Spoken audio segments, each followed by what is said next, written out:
Hello everyone, Storm here, and today I'll be bringing you guys the finale of What If Carver Found Clementine. If you haven't already caught up with the series so far, the link will be in both the description and comments section. But I know you guys are ready to see how this story concludes, so I want to get into it right after I say to subscribe and like the video if you enjoy. And as always, be sure to join my Discord and follow me on Twitter.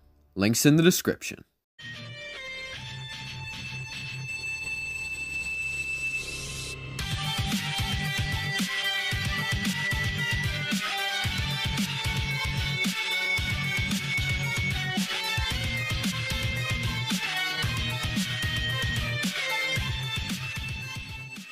So because we left off with the choice to either try and save the kids from Lily's ship or not, we're going to be going one at a time with the endings here. It's kind of like Batman Season 2 if you've played that, that's also a Telltale game, where the finale can be entirely different based on your choice. So first we'll start with choosing not to accept help from James and the others. While Clementine, AJ, and Minerva are chilling on the boat, they see Kenny, Luke, and James all walk in. James tells Clementine that they're going to free these kids, and she would be forced to comply. However, once they pull up to the cells, she along with Dorian and Minerva would begin to fight them off. Once Kenny manages to kill Dorian, Minnie would be forced to comply along with Clementine, and Clem would have the option to either reject or agree to help, which would basically line up with the other option, so we're going to skip over that. If she chooses to reject them, both herself and AJ would begin to fight off against James. At the same time, Kenny would hold Minerva at gunpoint and Luke would begin freeing the kids. Carver would then walk in and would smile.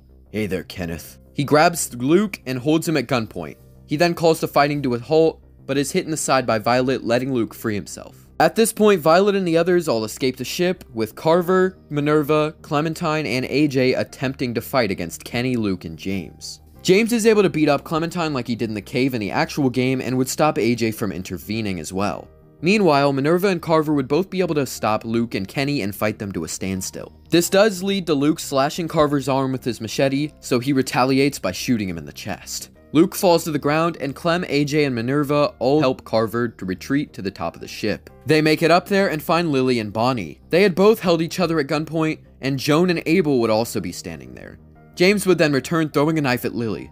This hits her in the leg and distracts her enough for Bonnie to shoot her in the side. Abel then charges in, taking her gun and choking her out. He would then be shot in the side as well, allowing her to free herself. This shot came from Kenny. Bonnie and James attempt to reason and get them to stop, but of course, Carver and Abel both refuse. They both pull out their guns, and now the group was in deadlock. 2 guns aimed on both sides. Luckily, the one woman that fought James originally pulls up and aims her gun as well, and at this point, the whole squad is just going to start shooting, so everyone ducks for cover. This shooting is going to lead to the death of Bonnie, the Delta woman, and then, boom, an explosion would go off on the ship. Sarita was able to get the ship's boiler to explode, as that was part of the plan. When the group had recovered, the only people that were still there were James, Clementine, AJ, Carver, and Abel. At this point, James would be outnumbered and would be killed by the group. By the end of it all, Carver was not satisfied. He needed to round up everyone and bring them back to the Delta. That way he can go back and be rewarded, possibly rising to power there as well. After Lily was gone, the Delta is going to need someone strong to lead this group. He told Abel, Clem, and AJ to get ready, because they're not going until they hunt everybody else down. Abel would disagree at first, but the walkers were approaching, so they had to go now. The 4 of them make it in the cave, and that's when Abel begins trying to come up with a plan. However, Carver would challenge this plan and say that he was the leader now. Abel is of course very angry at this, and so they would begin arguing. This argument eventually leads to a fight, and Clementine can choose whether she wants to help Carver or not. If she doesn't, AJ would, and so Abel would end up dead either way, though Carver is even more wounded if you don't help. Nevertheless, they continue and walk along the bridge. They cross the bridge and continue walking, with AJ asking why finding the rest was so important. Carver would reply that he needed to make sure that they knew he was the top dog. And besides, his main target is Kenny. If he sees that guy again, it'll be really fun to...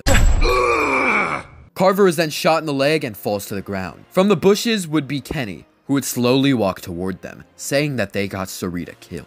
They ruined everything. He already got to Joan. AJ would ask Kenny to stop, but he would knock him aside with his hand. Clem is then next, and she could choose to defend Carver or leave him. If she defends him, Kenny would just knock her away in rage as well. He would then shoot Carver in his other leg and begin wailing on him. Clem gets up to try and stop him, but Kenny would simply fire a warning shot at her feet. This leads to a couple of walkers pulling up, and so Clem and AJ have to deal with those. At the same time, Kenny just mauls Carver until he is no longer living, just like he did in the original game in Season 2. He would then look up to Clementine, sliding his gun on the ground. It moved over to Clem's boot, and she would be confused. Kenny would then ask if this was what she wanted. She caused all of this. Whether you go back to House or think about it as just this night alone, now it's time for her to end what she started. And to think Lee thought you were worth dying for.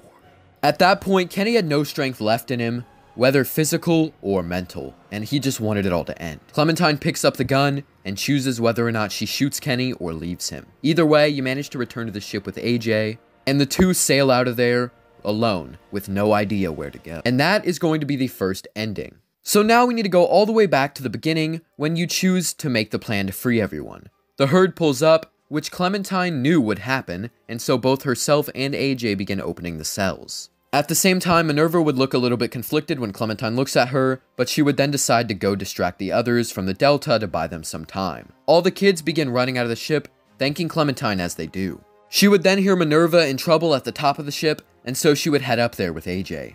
There she finds Carver, Abel, Lily, and Joan standing around Minnie. Lily said that she knew something was up, and so they would begin to attack her. Clementine and AJ both yelled for them to stop, and it would now become a standoff. However, James, Luke, and Kenny would all show up from behind as well.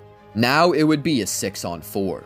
Carver would try to convince Clem to come back to him, but she would say no and that it wasn't right. There's been too much bloodshed already, and she has to make up for what she's done. He scowls in anger, pulling out his gun, and Clem jumps behind cover as he fires. Minerva would then charge Carver and take the gun from him, while Abel and Lily fought the rest of them. Now real quick, Abel is one of the strongest characters in The Walking Dead, so I think it would take the combined efforts of both Kenny and Luke to be able to beat him. Meanwhile, Clem and AJ would both fight against Lily. This would go similarly to how it did in the game, except James would also be there to help out where he can, but he would be shot in the shoulder by Joan. She had learned to use a gun pretty decently during her time with Carver, so of course she's going to be able to use a gun pretty well. James would then have to take cover, but Joan would be very precise in her shots, only firing when he tried attacking. This way, she wasn't open to any attacks, and wasn't wasting ammo either. This would prove to be a crucial lock for their side, as Carver would be struggling with Minerva, pinning her on the side of the boat and trying to finish her off. James would then take this opportunity to run behind cover and rush at Carver, pushing him off of Minnie. Joan then fired another shot once Carver was on the ground, and this hit James in his side. He fell to the ground as Minerva surrendered to Joan. Carver stood up again and took his gun out, and Lily would be taking Clementine on like in the game, but with more help from AJ, it would be far easier for them. Even more help would come in when a shot was fired at her ear, and this would have been from Bonnie on the land. Now Clem was able to get her on the ground, with AJ holding her at gunpoint. Abel would have been able to severely injure Luke, but would have also been stabbed by his machete. This makes it much easier for Kenny to take him down, knocking him onto the ground and shooting him. Carver and Joan now held their guns up. As Carver was trying to give a speech, another shot would come in from Bonnie, but it would miss. Carver would then tell Joan to open fire at the land, and so she would do so. However, while Carver managed to continue his speech, Minerva now had the ample opportunity to grab Joan's gun. She does this, and now the tides have turned once again. "Well played," Carver would say. "You needed a little girl to help you get this far, huh, Kenneth?" Kenny would say that he needed her just as much as they did, and Carver would respond that he didn't need anyone. Clementine was just someone he knew could be strong, and look now, he was right. "But I'm not gonna let that stop me." He began to aim his gun, but Minnie shot him, leading to his bullets missing. Clementine now rushed in to kick the gun out of his hand and kick him to the ground. He fell and told her to do it.